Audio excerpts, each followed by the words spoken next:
Саламатсыздар ма, құрметті әріптестер. Қалдарыңыз қалай? Бүгін біз алдағы уақытта күнделік кезетке қа, яғни күнделік кезетке қымыжымызды қалай саламыз, сол бойынша қарастыратын боламыз.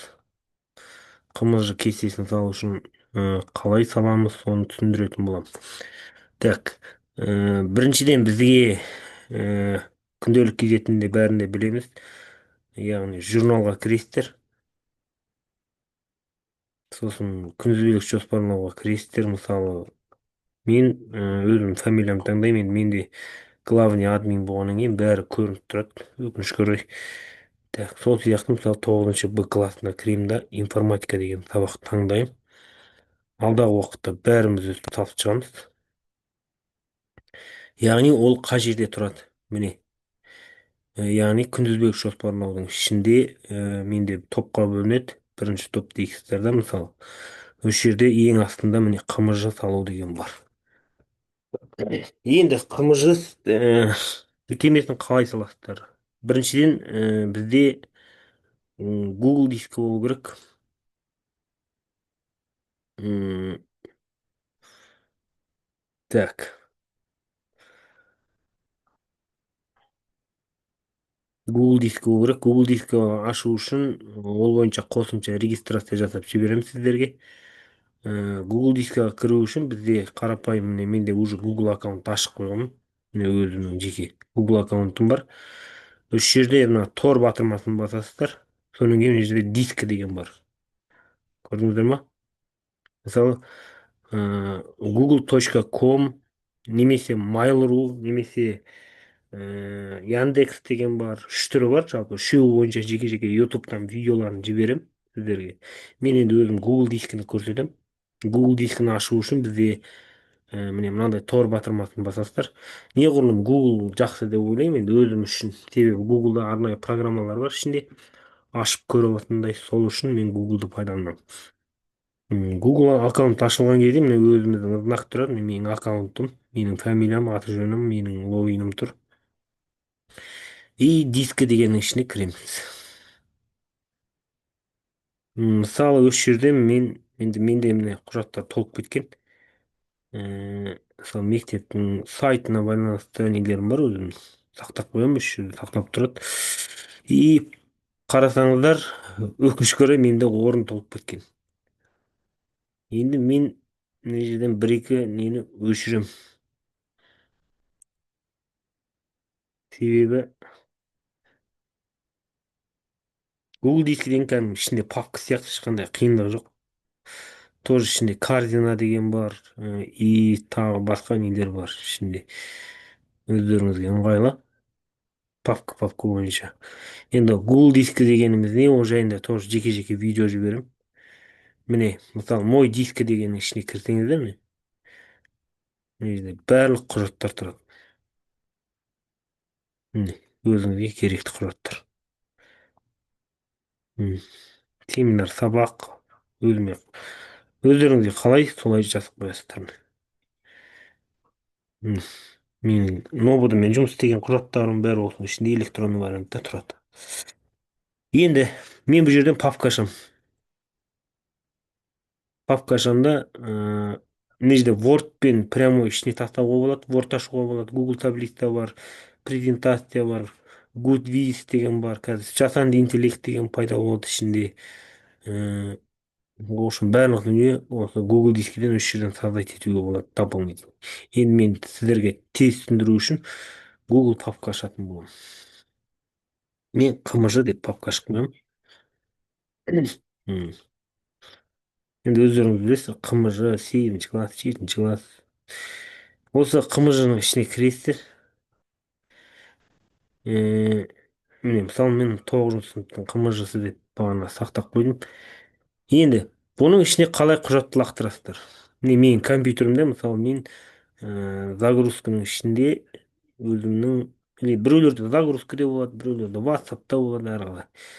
Аласыздар да бүйтіп көшіріп алып, мына дискінің ішіне бүйтіп тастай саласыздар.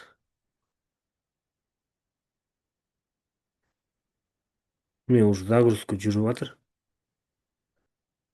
Қарасаңыздар. мына жерде загрузка жүрөт. Ол енді интернеттің жылдамдығына байланысты.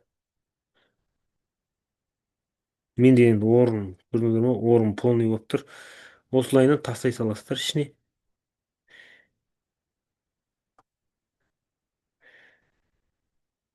Өшірейін десем бәрі керек. Ол үшін бәрі керек болып тұр. Қазір бір екеуін өшіріп көрейін. Керек емес нелер не бар еді бізде.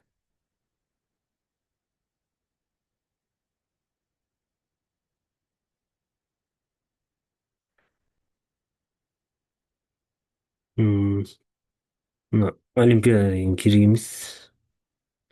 Тек ойлаймын. Так.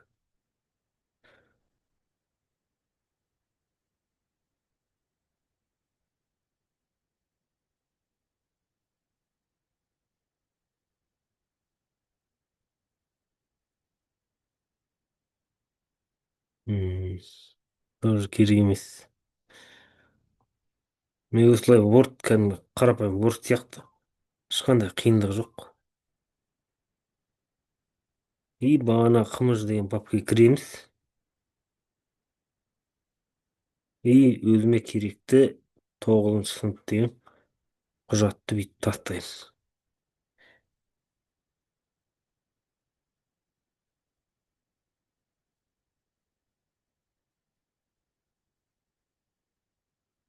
Міне құжат мынандай болып түседі. Қымыз деп.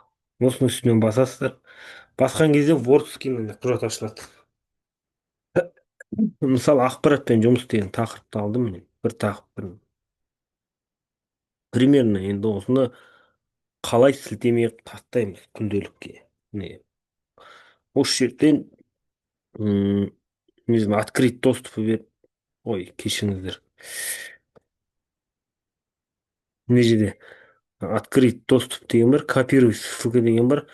Өзіңіз білесіз, егер открыть доступ берсеңіз, адамдар көріп оқи алатындай. Мына жерде мен доступ беремін міне. Все дегенге. И ол маған читатель деп береді, және комментатор береді, редактор деген береді. Енді редактор керек болса өзіңіз білесіз, енді мен көбінде редакторға қойып қоямын. И осы жердегі мына сілтемені көшіріп аласыз. Копировать. Міне. И готово дейсіз. Осы жерде сілтемені көшіріп аласыз. Мына копировать етіп. Соны апарасыздар да мына күнделік кейзетке мына жерге қымызға сілтемесін қоясыздар. Сілтемені қою үшін Ctrl-V-ны басып қоясыздар. М. Міне уже Google дискінің сілтемесі қойылды. Көрдіңдер ме? Ол басқан кезде мына бүйтіп завуч басқан кезде бүйтіп сіздің қымызыңыз ашылып тұру керек. И осы жерден завуч ашып көру керек бүйтіп оқып и не істей алады. Міне. Тағы мына жерге бүйтіп қойып көрейін. Ctrl-V деген. Ctrl деген клавиатурада бар. Ctrl-V. Осылай, яғни өздеріңіздің нелеріңізді, КТП-ларыңызды, я қымыжыларыңызды әр бетін жеке-жеке осылай сілтеме қойып, тақырып бойынша осылай салып қойып шығуыңыз керексіз. Сонда бұл не үшін керек? Яғни ата-ана немесе там завуч өзі ашып көре алады. Сіздің КТП-ңызды. Электронный бар еді, осылай сақтап қоясыздар. Бұл міндетті түрде.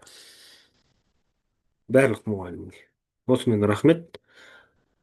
Сұрақтарыңыз болмаса айтасыздар.